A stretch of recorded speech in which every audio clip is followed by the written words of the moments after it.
내용 중심으로 할 거냐, 그 다음에 형식 중심으로 할 거냐. 이쪽은 이제 형식 중심의 가치를 우선으로 하는 거고, 그래서 부처님 당대에도 이 두 팀이 싸웠었어요. 이 두 분이 싸웠다는 게 아니고, 실제로 코산비라고 하는 지역에서 유를 전문으로 하는 팀하고 경을 전문으로 하는 팀이 아예 대놓고 싸웠어요. 그래서 부처님께서 뭐 중재를 하시고 뭐 난리가 나는 사건들이 있었습니다. 그게. 그래서 나중에는 같은 절이라고 하기는 그렇고 같은 구역 안에서 스님들이 서로 같이 밥도 안 먹는다는 쪽으로 쪼개져 버리는 사건도 있었어요. 코산비 건도라고 율장이 아주 크게 박혀 있죠. 그래서 지금도 이건 가능한 얘기예요.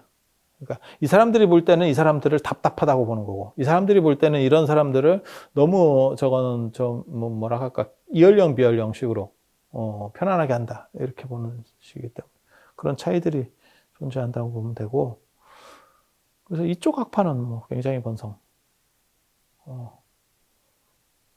최고, 나중에 최고로 커지는 학파는 이쪽, 그 다음에 이쪽 계열이에요. 뒤에까지도. 이쪽은 언제나 세력은 유지가 돼도 세력이 작죠. 우리나라 불교를, 한국 불교를 얘기하면 율종이네, 율종. 지금 통도사 같은 데가 4분 율종인데, 율종은 뭐 조만한 종파입니다. 조만한 종파입니다. 그러면 우리나라 뭐 예를 들어서 교종 중에서, 그러니까 공부하는 종파 중에서 제일 큰 거는 뭐냐? 화엄종이죠. 화엄종. 두 번째는 뭐냐? 법상종. 율종은 뭐냐? 율종은 저 밑에. 그럼 율종이 없어지느냐? 없어지진 않아요. 왜? 이거는 필요한 거기 때문에, 그러니까 어떤 문제가 생겼을 때 법조를 해석해야 돼. 그러니까 법원과 관련돼서 법 쪽의 인사가 다수를 차지할 수는 없어요. 사회의 다수를 차지할 수는 없어요. 하지만 이 사람들은 언제나 존재해왔고, 그 다음에 언제나 권력층하고 붙어 있어요. 그건 뭐 100%입니다. 그러니까 100년이 지나도 분명한 거는 법을 관리하는 팀은 존재할 거고, 그 다음에 그 사람들은 권력자 중에 존재할 거예요. 그러니까 사라지진 않아. 하지만 이게 숫자가 기하급수적으로 많아질 수 있느냐? 그건 불가능하죠. 그래서 이건 생존하는 팀이에요. 생존하는 팀. 그리고 해공제일 수부리는, 이분은 이제 사위성 출신. 사위성 출신. 그래서 급고독장자의 혈족이에요. 급고독장자의 혈족이고, 그리고 이제 그렇게 돈도 많고, 그 다음에 체력적으로도 아주 건강하고 좋은 분이에요. 그래서 몸짱이라고 나오는 분인데, 그런데도 불구하고 어떻게 보면 그렇게 부자였기 때문에 저런 금전적인 거에 대해서 더 자유로울 수 있었을 수도 있을 거예요. 그러니까 우리식으로 말하면, 한국으로 말하면 뭐 삼성가의 어떤 뭐 조카 이렇게 해서 크게 뭐 돈 안 벌어도 충분한 사람, 그런 사람이 출가해서 수행을 하고, 그래서 일체는 덧없는 거야 라고 하는 그런 걸 느끼기가 좋았겠죠. 그래서 이분은 이제 나중에 기원 전후에 반야 사상이 흥계할 때 그쪽과 관련해서, 그래서 이제 아시다시피 금강경 같은데 이제 수보리가 계속 나오게 되는 거죠. 그리고 이제 아나율이라고 부처님 조카, 조카가 아니고 사촌 동생이지, 사촌 동생. 아나나고 아나율은 다 부처님 사촌 동생. 아나율 같은 경우가 사촌 동생이고, 나중에 이제 부처님한테 설법 시간에 졸다가 이제 한 칼 먹고, 그리고 발분해서 이렇게 노력해서 공부하고 뭐 이러다가 보니까 눈이 이제 실명한 상태에서 수행을 해서 이제 천안이 생겼다. 뭐 이렇게 알려진 분이고, 성격은 약간 폐쇄적인 것 같아요. 그러니까 좀 꼬장꼬장한 성격, 그리고 자기고집이 강하고 주관이 강하고 뭐 그랬던 것 같아요. 자기 부모님하고의 관계로 보면 굉장히 좋은 아들인데, 승단 안에서는 나중에 안 하나고, 그래서 막 굉장히 대판 또 충돌을 하거든요. 이렇게 좀 충돌이 이제 또 벌어지고. 깨달은 사람이라고 그래도 부처님 같이 깨닫는 게 아니고, 이런 아라한들은 자기 성격이 그대로 있습니다. 자기 성격이 그대로 있습니다. 마치 뭐하고 똑같은 거냐면, 제가 뭐 참선을 해서 깨달음을 얻었어. 그래도 제 생김새는 그대로 있는 거하고 똑같죠. 음식도 아마 내가 만약에 예를 들어 김치찌개를 좋아해서 그럼 깨달아도 김치찌개를 좋아하겠죠.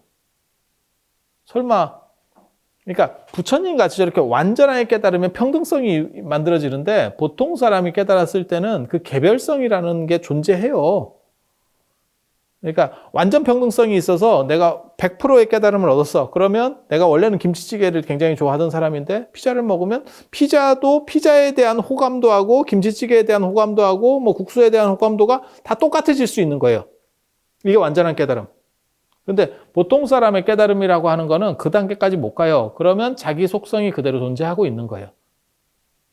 그래서 어떤 사람은 깨달은 사람이라도 더 화를 잘 낼 수도 있고, 그건 원래부터 화를 잘 내는 성격이 있거든요. 잘 참는 성격도 있고. 그래서 그런 색깔들이 그대로 유지된다고 보시면 돼요. 그리고 이제 맨 마지막에 라우라 같은 분은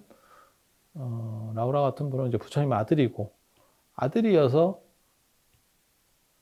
어떻게 보면 좀 더 혹독하게 했고, 안 튀려고 했고, 처음에는 좀 많이 튀었죠. 튀다가 이제 욕을 좀 먹고, 그래서 밀행제일이에요. 은근히 숨어서.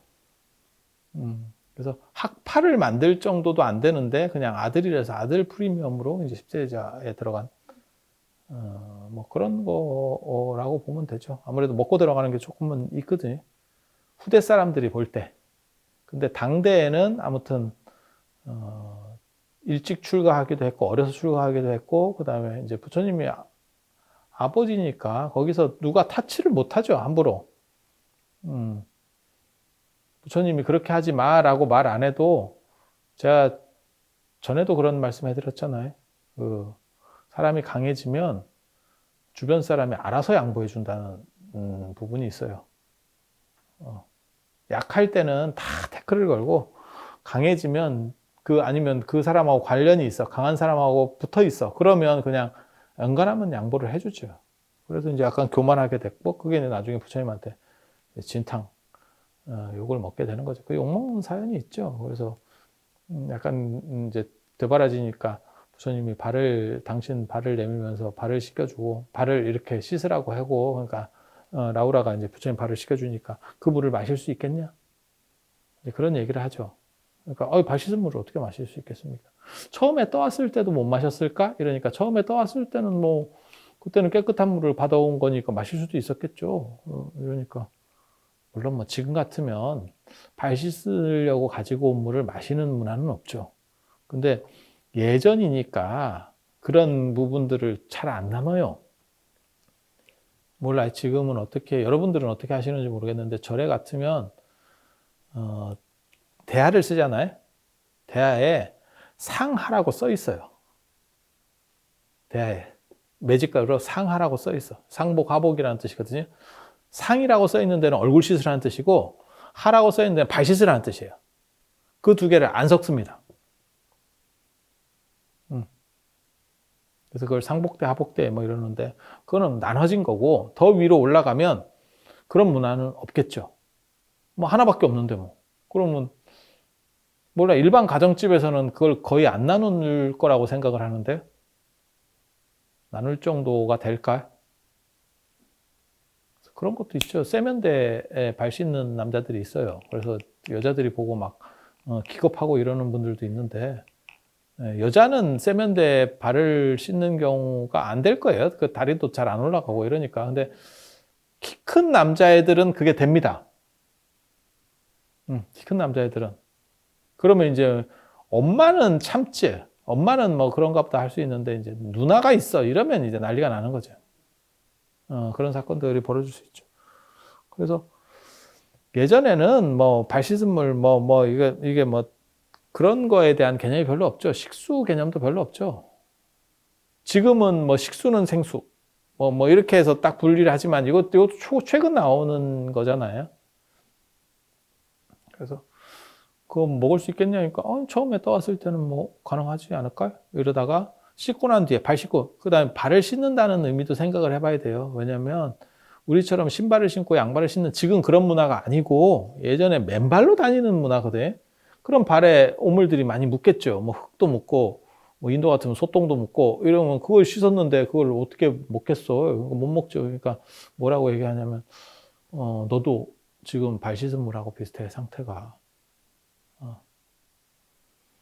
부처님이 이제 보통 사람들이 볼 때는 성격이 굉장히 좋아 보이지만 그건 나중에 종교적으로 윤색되는 과정에서 아마 좀 많이 깎였을 거고, 이런 말도 이렇게 부드러운 말처럼 보이지만 실제로 그 앞에서 당할 때는 굉장한 센 말들이거든요.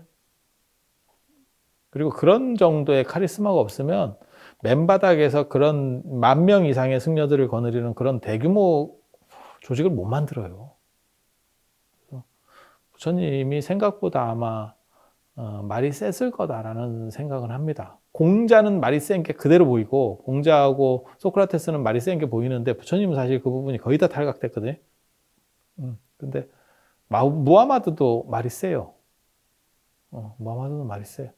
근데 부처님도 저는 말이 셌을 거라고 생각해요. 그리고 센 이유 중에 하나도 제가 들은 게 이것도 들죠. 아니 졸았다고 뭐라고 얘기했냐면 그냥 타일렀다 이렇게 나오는데, 타일은 정도는 아니겠죠. 타일러 갖고는 사람이 열흘씩 잠을 못 자고 이러면서 눈이 멀 정도까지 됐으니까. 그러니까 굉장히 센 말이 나간 거죠. 센 말이 나간 거죠. 그래서 얘도 센 말 먹고 사람이 바뀌어가지고 태도가 완전히 바뀌었다는 거잖아요. 얼마나 센 말을 했으면 태도가 바뀌었겠어요. 그렇게 되는 거고, 이 아난이라는 분이 어떻게 보면 부처님한테 제일 잘 맞는 분이죠. 부처님 사촌 동생이기도 하고, 진짜 뭐 입속의 혀처럼 어떻게 보면 잘 맞는 분이죠.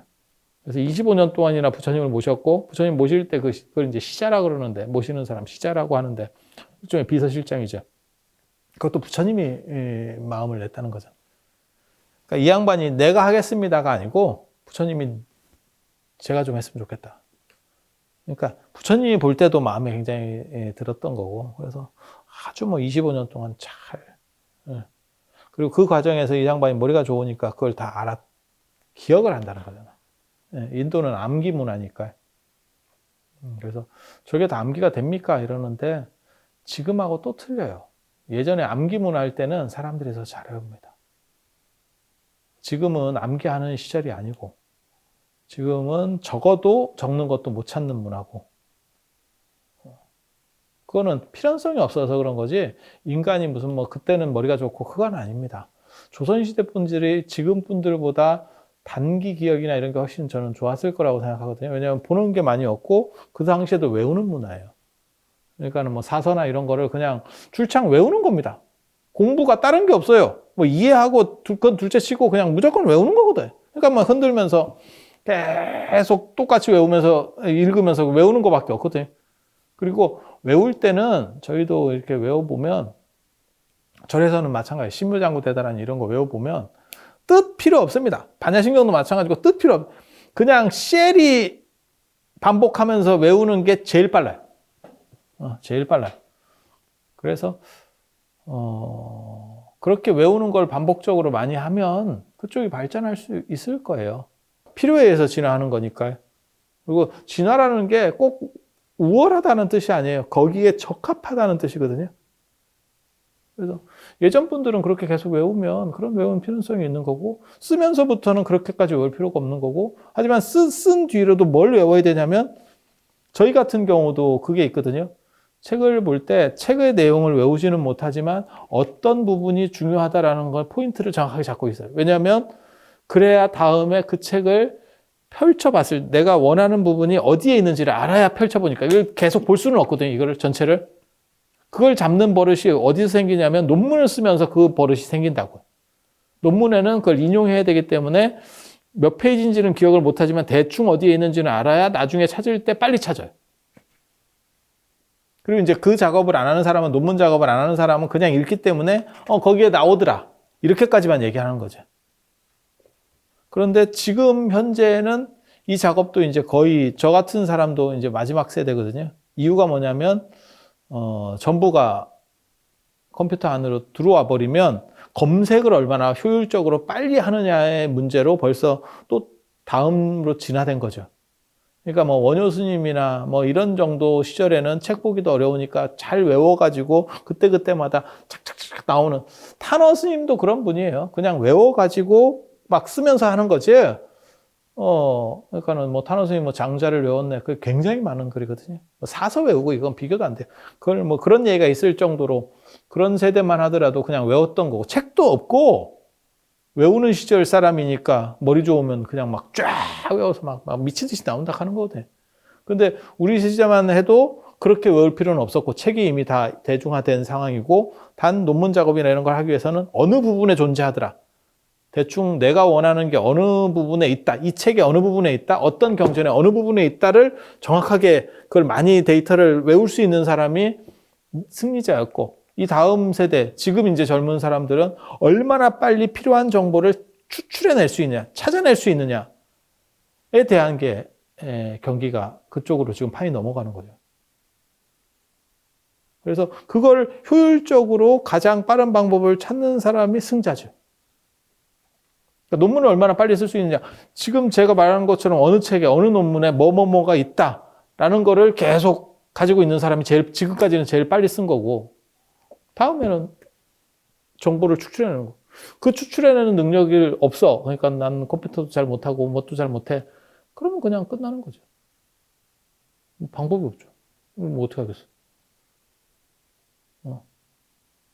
인공지능이 대신해줘요. 그거는 이제 딴 사람 건 대신 안 해줄까? 언제나 세상이 바뀌어도 언제나 승자는 존재할 수 있는 게, 그 목적을 어떻게든지 가장 빨리 달성하고 효율적으로 달성할 수 있느냐에 관건이 걸리는 거거든요. 그러니까 인공지능이 해줄 거예요. 그건 다 해주는 거고, 그건 승자의 자격 기준이 안 되는 거고, 그 안에서도 또 다른 뭔가 변별점이 또 생기겠지. 그건 뭐 보나만 하죠. 그래서 그런 부분들이 존재한다라고 생각하면 되고, 그래서 이 아란 같은 경우는 뭐 그걸 잘 외웠던 분이고, 그래서 지금까지 오늘날까지도 이 아난의 지문이 모든 경전에 찍혀 있죠. 그게 이와 같이 나는 들었다 라고 하는 그 상투어, 여시아문이라고 하는 그 상투어가 아난이 내가 어느 때 이렇게 들었어 라고 말하는, 그게 이제 10대 제자. 다음에 이제 16성 얘기. 16명의 계속 인도에서 나오는 숫자를 얘기하면 4자로 되기 때문에 4,416. 그래서 16성. 16성은 저도 못 외우기 때문에 제가 이 책을 가지고, 이 책에 제가 다 적어 놨어요. 근데 외울 수도 없어요. 이름들이 뭐 워낙 그래가지고, 빈도라 발라타사, 가나까 발리타사. 이런 이름들은 언제 외워야 되냐면 초등학교 들어가기 전에 외워야 돼요. 이거 머리 커서는 못 외우고, 공룡 이름 외우듯이. 공룡 이름을 제일 잘 외우는 애가 그 초등학교 들어가기 전에 애들. 그거는 조금만 머리 크면 죽어도 못 외워. 죽어도 못 외워. 몰라. 이게 우리 어렸을 때 이걸 외웠어야 되는데, 어렸을 때 이런 거 있는지를 몰라가지고 못 외웠네요. 그래서 그런 정도 생각을 하시면 되고, 그리고 또 한 가지 맨 마지막으로 말씀드릴 거는, 요 앞에 이 모든 제자 앞에 인도에는 주특기를 붙이는 문화가 있다. 이 양반이 뭐 한 분이다. 그리고 이게 나중에 지난번에도 그 얘기를 해드렸었어요. 사대보살 이런 보살님들 얘기할 때도, 보살님 앞에도 대비관세음보살, 대지문수보살, 대행무현보살 그런 식으로다가 전부 앞에 붙는 문화가 있다. 그래서 그 사람의 특징을 규정하는 그런 것들이 존재한다. 라는 정도 하고, 다음 시간에 이제 16나안에 대해서 이어서 할 수 있도록 그렇게 하겠습니다. 자, 고생들 하셨습니다.